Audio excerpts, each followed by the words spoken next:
Ketika kita memiliki sebuah perusahaan atau sebuah bisnis, kita harus berlomba-lomba nih bagaimana cara bisa bersaing dalam iklim bisnis dan juga bagaimana cara memaintain hubungan yang baik dengan klien-klien atau para pelanggan. Nah, salah satu cara yang dilakukan oleh perusahaan untuk memaintain hubungan yang baik dengan pelanggan dan juga menjaga persaingan bisnis adalah dengan memberikan fleksibilitas pembayaran. Nah, salah satunya dengan cara memberikan pembayaran atas dalam bentuk sebuah kredit gitu ya. Jadi pelanggan boleh nih pembayarannya itu tidak secara tunai ya, langsung semuanya, tapi boleh secara kredit. Nah, tapi dalam beberapa tahun belakangan ini kan kita juga sudah merasakan ya bagaimana kesulitan ekonomi yang dilanda dunia ya, tidak hanya Indonesia saja. Nah, makanya karena adanya kesulitan ekonomi tersebut, beberapa perusahaan mungkin kesulitan nih membayar utang-utang yang harus mereka bayarkan, baik itu kepada lembaga finansial maupun kepada lawan transaksi. Nah, ketika itu terjadi, ya, jadi perusahaan ini nggak bisa bayar nih dari utang-utang yang mereka punya gitu ya. Maka perusahaan yang memberikan kredit tadi, dia berpotensi untuk memiliki sebuah kerugian berupa piutang tak tertagih gitu ya. Jadi memang ini sebuah kerugian ya, karena kita tidak bisa pungkiri bahwa piutang tak tertagih itu adalah sebuah bentuk piutang yang tidak bisa kita peroleh kembali.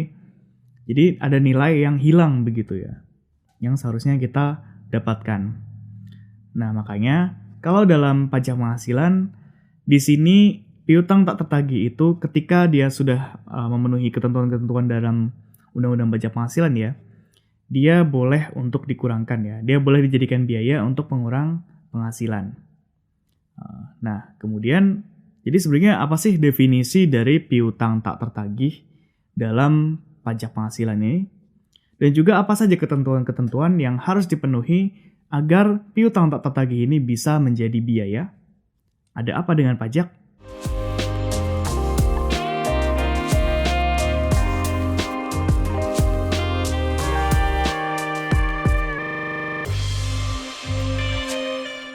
Nah, teman-teman, sebelumnya kita coba kenalan dulu ya dengan yang disebut dengan piutang tak tertagih ini. Kalau kita lihat di Kamus Besar Bahasa Indonesia atau KBBI, piutang adalah uang yang dipinjamkan yang dapat ditagih dari seseorang.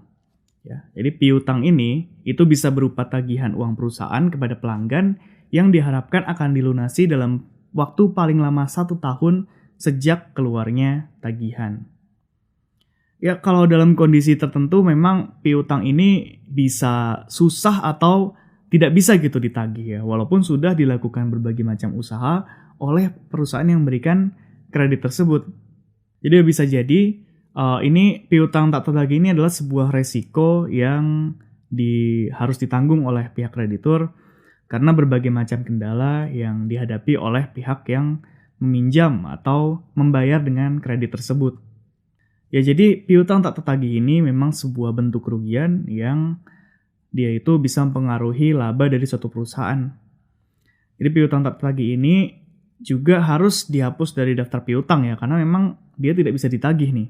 Jadi memang secara definisi secara umum, piutang tak tertagih ini adalah piutang yang nyata-nyata tidak bisa ditagih dan juga harus dihapus dari daftar piutang.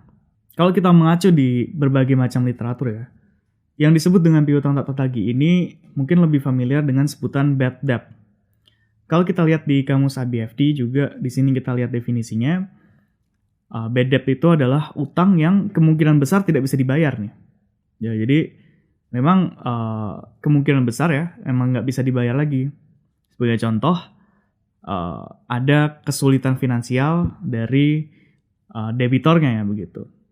Kita juga bisa lihat definisi yang lebih jelas dalam PMK nomor 105 tahun 2009 sebagaimana telah diubah dengan PMK nomor 207 tahun 2015.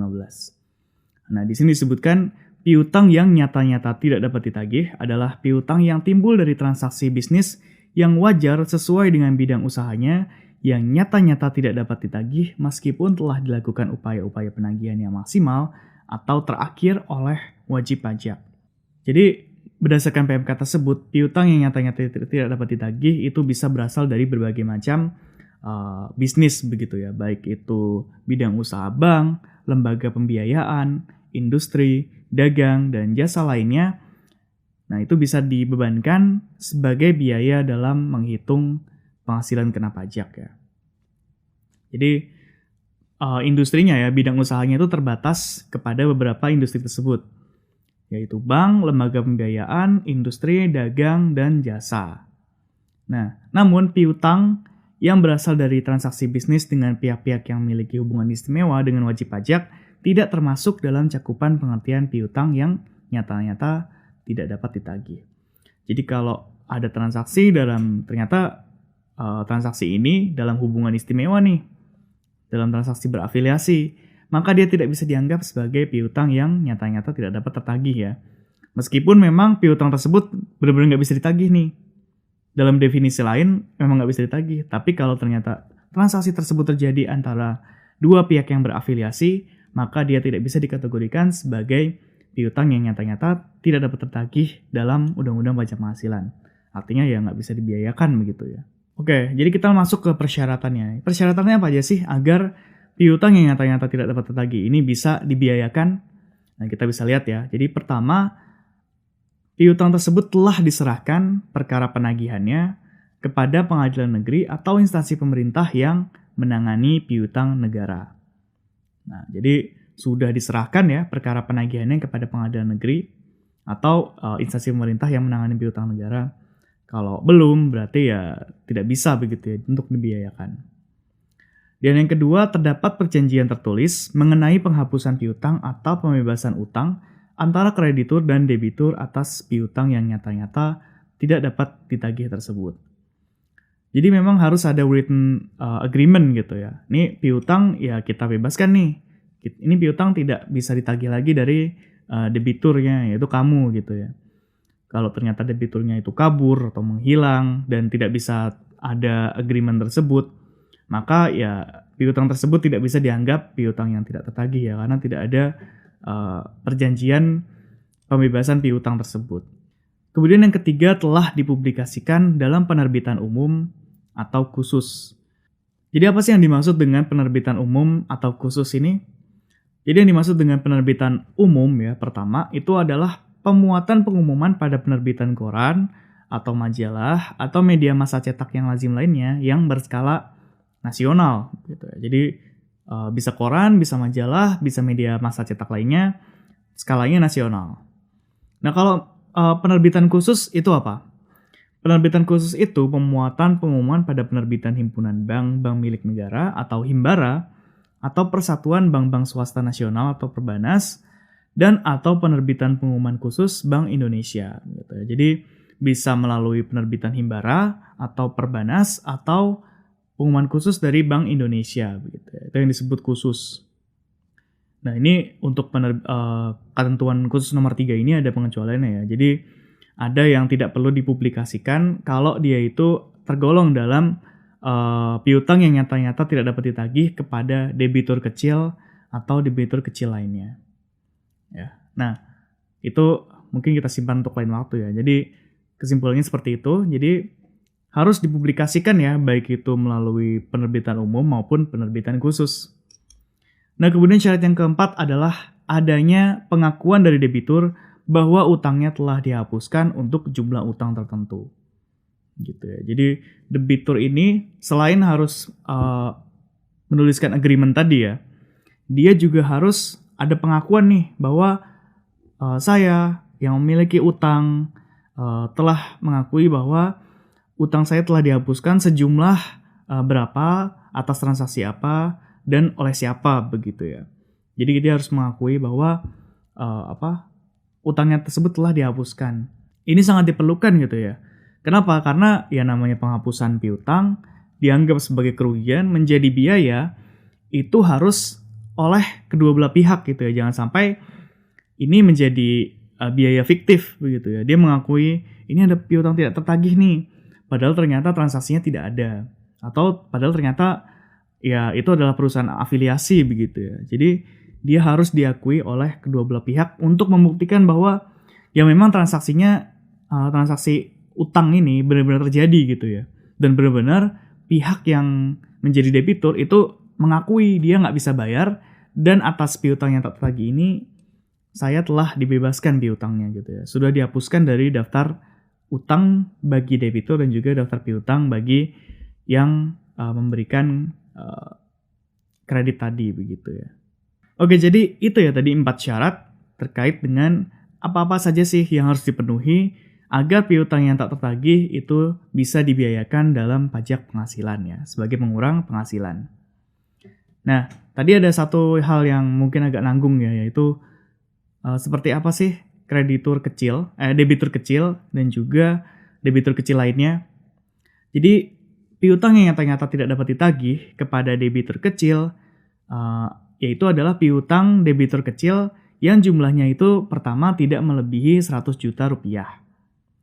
Nah, jadi jumlah piutang tersebut itu merupakan gunggungan dari jumlah piutang dari beberapa kredit yang diberikan oleh suatu institusi bank atau lembaga pembiayaan dalam negeri sebagai akibat dari adanya pemberian beberapa hal gitu ya. Jadi pemberiannya itu jumlahnya tadi dibatasi, yaitu 100 juta rupiah maksimal, dan juga jenis pemberiannya itu dibatasin beberapa item aja. Apa aja itu? Yang itu yang pertama adalah kredit usaha keluarga prasejahtera atau KUKESRA. Yaitu apa sih? Yaitu kredit untuk usaha ekonomi produktif yang diberikan kepada keluarga prasejahtera atau keluarga sejahtera 1 yang telah menjadi peserta Takesra dan tergabung dalam kegiatan kelompok Prokesra atau OPPKS. Itu yang pertama. Nah, yang kedua adalah kredit usaha tani, yaitu kredit modal kerja yang diberikan oleh bank kepada koperasi primer, baik sebagai pelaksana atau executing maupun penyalur sebagai channeling, atau kepada lembaga swadaya masyarakat sebagai pelaksana pemberian kredit untuk keperluan petani yang tergabung dalam kelompok tani guna membiayai usaha taninya dalam rangka intensifikasi padi, palawija, dan hortikultura. Itu yang kedua.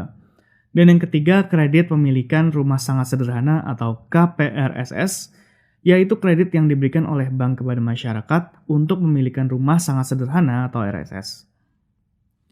Dan yang keempat ada kredit usaha kecil atau KUK, yaitu kredit yang diberikan kepada nasabah usaha kecil. Yang kelima ada kredit usaha rakyat atau KUR, yaitu kredit yang diberikan untuk keperluan modal usaha kecil lainnya selain KUK, dan atau kredit kecil lainnya dalam rangka kebijakan perkreditan Bank Indonesia dalam mengembangkan usaha kecil dan koperasi. Oke, jadi bisa kita timbulkan ya, bahwa yang namanya piutang yang nyata-nyata tidak dapat ditagih, itu adalah piutang yang terjadi dalam transaksi yang keadaannya itu wajar ya, nilainya itu wajar, kemudian transaksinya ada antara pihak yang wajar begitu ya, bukan pihak yang berafiliasi, dan juga dia itu sudah dilakukan usaha-usaha oleh pihak kreditur untuk menagih, tapi tetap tidak bisa nih. Mungkin ya karena debiturnya tidak bisa punya kemampuan untuk membayar ya, karena kesulitan finansial yang dia hadapi gitu. Ada financial failure gitu.